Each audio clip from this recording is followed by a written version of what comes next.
Today's video, hopefully, is going to be a short one.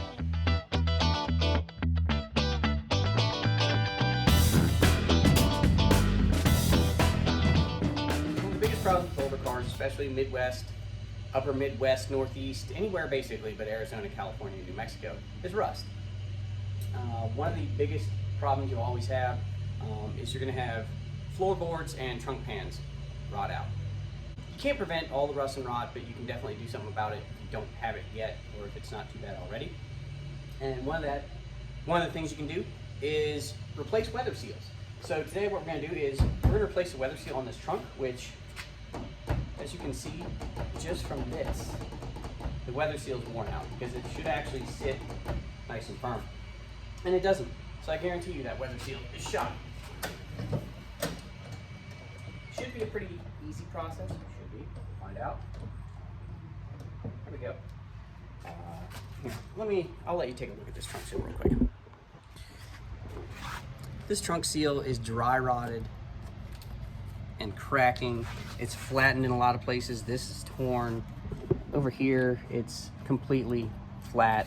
It's not doing anything anymore. It's actually split up top, so if you had anything, if you park it under a tree, you get a lot of pine needles and leaves up here.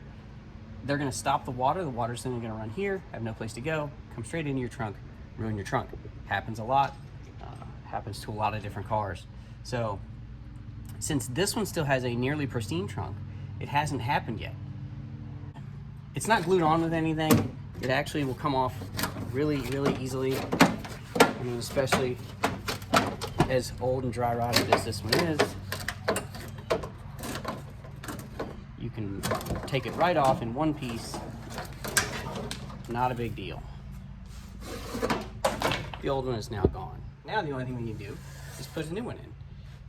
But before we do that, what we'll do is we'll take a rag and probably some glass cleaner or something and just get any rust flakes or any dust off of it around the edge of that so we don't have anything build up or get it caught underneath it.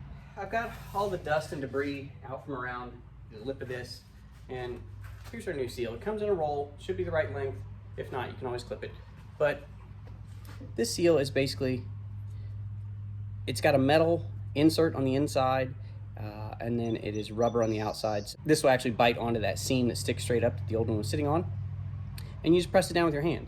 You work your way around it, and you're done. The only other thing to make sure of is which way this foam seal goes. Our old one,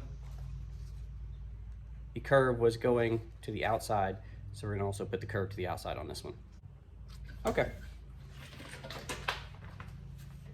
The old one, the two seams met right here, so we'll start that way and see how it goes. We may not end up that way.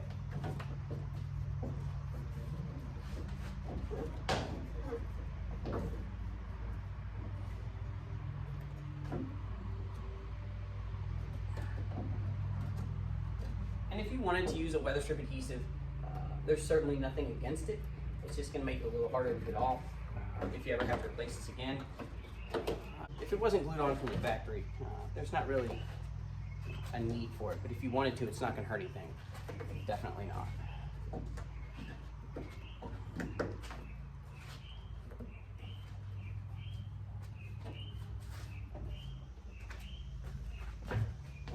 Work my way back around, and we'll see if this actually meets. Up here at the top, there's a gap in the old one, so I wonder if there'll be a gap in this one. I mean, it might just be an expansion joint, but I doubt it. Do these two meet? They do, and of course, slightly too long, but I think, thinking that we can probably work that out. There we go. Okay, that's it. What'd that take? All of like 2-3 minutes? Not a big deal. Now let's shut the trunk and see if we still have that rattle. Oh, look at that. No more trunk rattle. That trunk is sealed up nice and tight. No rust in it yet. I intend to keep it that way, and that's how you do it. So if you got an older car and it's not rotted out yet, and your weather strip seals are dry, replace your weather seals so your floors don't rot. So that's my 2 cents worth. And since I'm all out of sense, we'll see you next time.